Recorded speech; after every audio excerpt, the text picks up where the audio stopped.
Assalamualaikum Ibu. Waalaikumsalam. Perkenalkan, saya dan rekan saya Aulia Abida Mukoida dari mahasiswa Universitas Kusuma Musada Surakarta.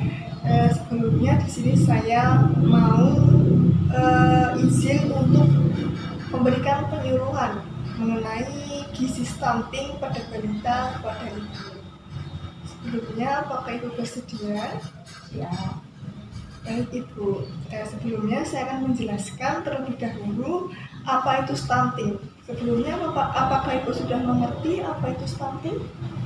Belum. baik. Saya jelaskan Ibu ya. Stunting itu seperti di poster ini ya Bu ya, sudah terlihat ada pengertian, penyebab, kemudian dampak, dan juga cara pencegahannya. Yang pertama akan saya jelaskan yaitu untuk pengertiannya.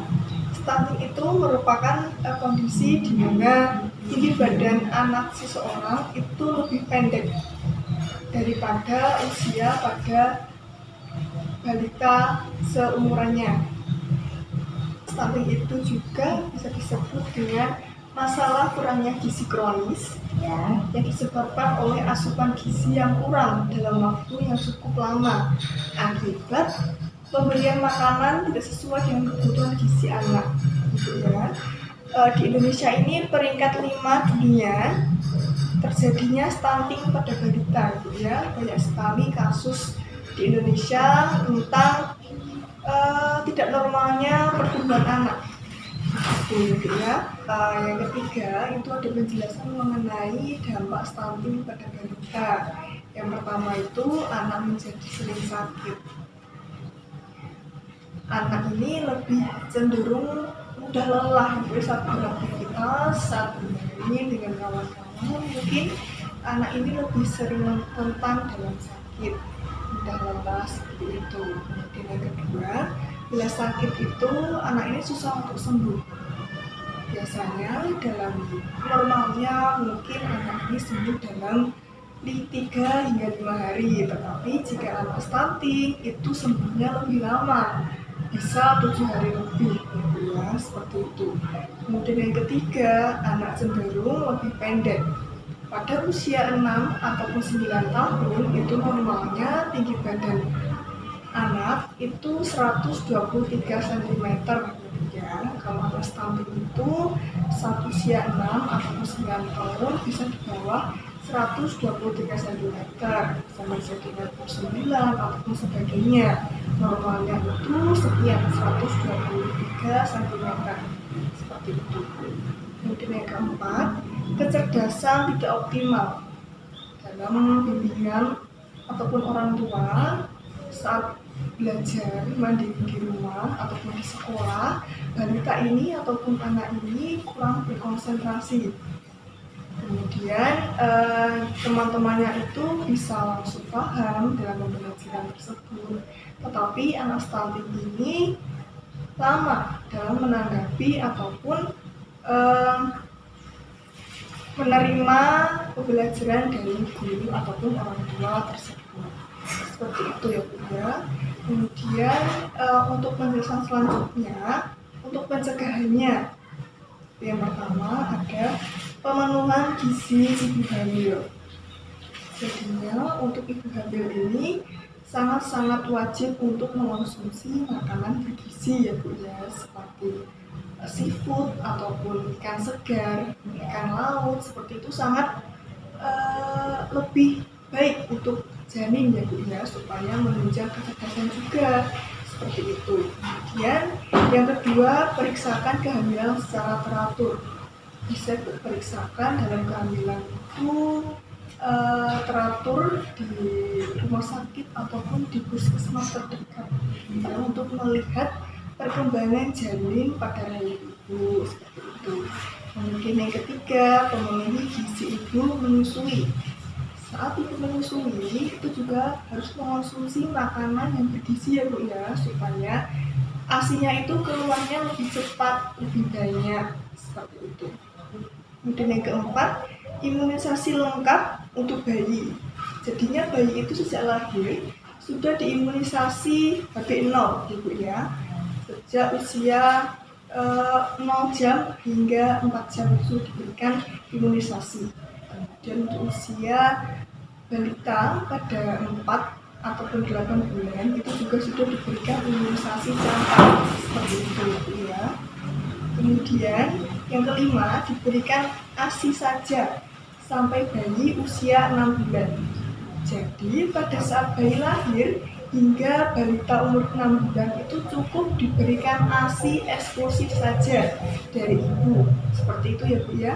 Jangan diberikan makanan-makanan lainnya seperti madu ataupun bubur, itu jangan diberikan terlebih dahulu ya, cukup ASI saja seperti itu. Kemudian yang keenam, yang terakhir itu memberikan empasi yang tepat. Empasi itu diberikan setelah usia 6 bulan hingga 12 bulan ke atas ya, bisa diberikan empasi seperti makanan pendukung seperti bubur yang dicampur dengan sayuran, wortel, brokoli ataupun kacang-kacangan. Itu bisa dikonsumsikan pada balita umur 6 bulan ke atas ya, seperti itu. Kemudian dengan sayuran, buah-buahan itu ya, itu ataupun roti pada usia 6 bulan ke atas sudah bisa dikonsumsikan kepada anak seperti itu Bu. Baik Ibu, untuk penjelasan yang terakhir ini ada faktor-faktor yang mempengaruhi terjadinya stunting pada balita. Itu ada 2 faktor. Untuk faktor yang pertama itu faktor individu atau diri sendiri. Kemudian yang kedua faktor dari asuhan, pengasuh ataupun orang tua. Baik, untuk faktor yang pertama itu ada asupan zat gizi yang kurang. Di sini adanya tidak keseimbangan antara jumlah asupan makan atau zat gizi yang diperoleh dari makanan dengan kebutuhan gizi yang dianjurkan pada balita. Misalnya kekurangan energi protein atau disebut dengan KEP ya Bu ya.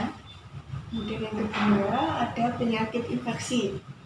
Di sini terjadinya suatu gejala klinis penyakit pada anak yang akan mempengaruhi pada penurunan nafsu anak atau nafsu makan sehingga asupan makanan anak akan berkurang seperti itu. Kemudian yang ketiga, berat badan lahir bayi itu rendah atau disebut juga dengan istilah BPLR gitu ya. Dengan ini balita masuk dalam kategori BPLR atau berat badan lahir rendah jika balita tersebut memiliki berat badan lahir kurang dari 2.500 gram, sedangkan kategori panjang badan lahir kurang dari 48 cm. Kemudian untuk faktor yang kedua itu dari pengasuh atau orang tua. Yang pertama itu dari pengetahuan dan juga sikap, itu menerapkan pengetahuan gizi dalam kehidupan sehari-hari dapat menimbulkan masalah bagi seseorang, sehingga orang tua itu wajib memberikan edukasi gitu ya, penjelasan pada balita ini untuk gizi yang baik, makanan yang baik seperti buah, sayuran, ataupun daging dan juga ikan gitu ya, seperti itu. Kemudian yang ketiga, pola asuhnya.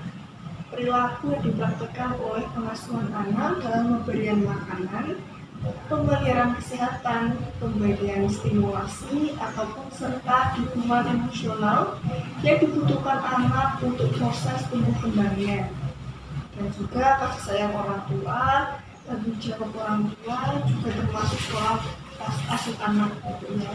Sangat penting gitu, penunjangan supaya tidak terjadinya stunting. Faktor lingkungan gitu ya. Kemudian yang pertama itu ada pelayanan kesehatan seperti di puskesmas ataupun di rumah sakit seperti itu. Dalam peningkatan kualitas itu pertumbuhan dan perkembangan balita baik pelayanan kesehatan ketika sehat maupun saat dalam kondisi sakit seperti itu ya. Kemudian untuk faktor lingkungan yang kedua itu ada sanitasi lingkungan, di mana akses terhadap air bersih dan fasilitas sanitasi yang buruk dapat meningkatkan kejadian infeksi yang dapat membuat energi untuk pertumbuhan mengalirkan pada tubuh, perlawanan tubuh menghadapi infeksi gizi itu sulit diperoleh tubuh ya Bu ya, dalam terhambatnya pertumbuhan seperti itu.